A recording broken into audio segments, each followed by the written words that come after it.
So I want you to picture something. You're getting off of work or you're getting back from school or wherever, and you look at your phone as you're on your way back to the house, and suddenly you get a message that your medication at Walgreens is ready. Or maybe you have to pick up medication for someone else at Walgreens. So then you have to go into the Walgreens, provided you're not going into the drive-through like me. If your voice is just a half an octave above a whisper at any given point, so you have to go inside instead of the drive-through, all right? Now, you go into the Walgreens and you get to the back where the pharmacy is. And the every time, every time you go into a Walgreens, all right, there's always a line of people. You could go in there at 2 in the morning and there'll be a line of people there, all right? Except the pharmacy's closed because I guess pharmacists need to, sleep and have to go see their families. But anyway, so you get there and there's a line of people there already. So you take your place in the line. Every time, without fail, there's going to be someone at the front who has a problem. All right?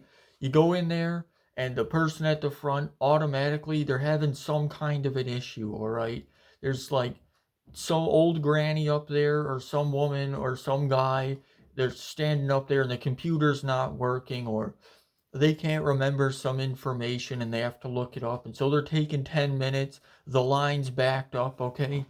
And it happens every time. You will never go into a Walgreens and just be right there at the front counter. There's always someone having a problem at the front, okay? I'm confident they hire somebody to stand there at the front and just fuck around for 10 minutes so you have to look around while you're bored and see stuff you might want to buy. You know, maybe that's what it is. So anyway, you're sitting there and while you're in line, you might be thinking about stuff and be like, "Oh, since I'm here, I might as well go pick something else." But wait, you can't do that, all right? Because there's already people behind you. Like as soon as you get into line, three people just spawn in behind you, all right?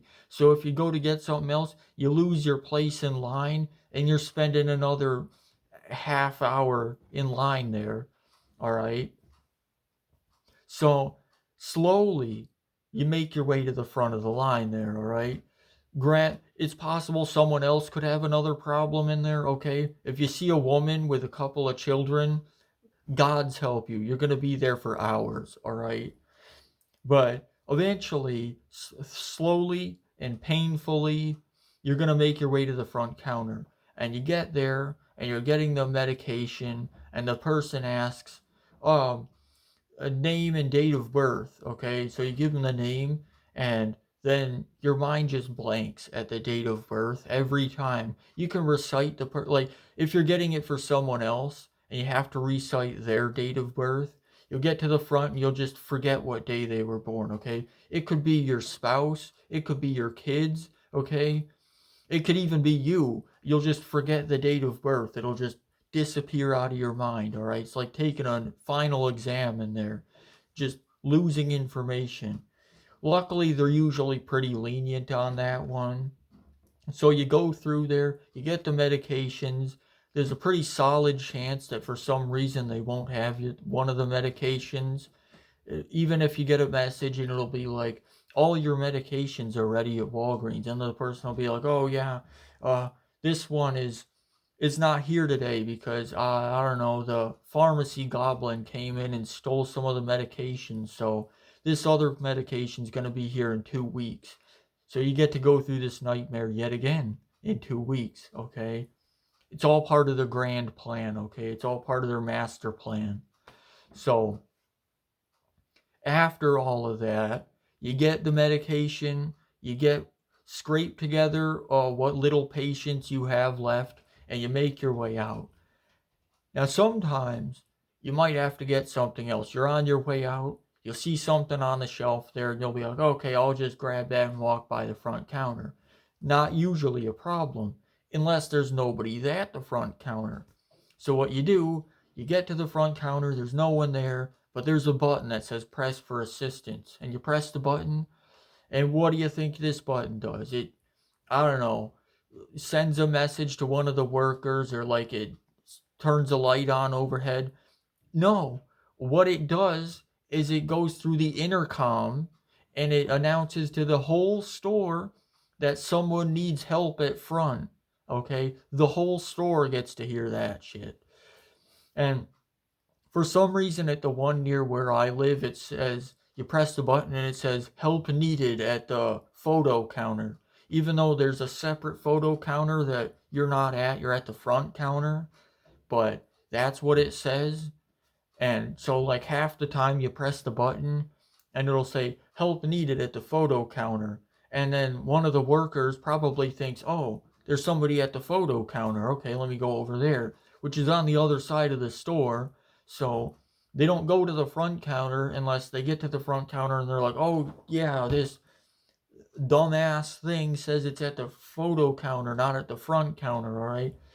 The older the veteran workers, they probably get that figured out pretty quick. They just go up to the front anyway, because who's getting their photos processed anymore realistically? I mean, some people maybe, but I'm younger than 60, so I'm not. But, and then finally, all is said and done.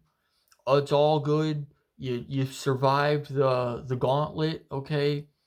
You make it out of the Walgreens.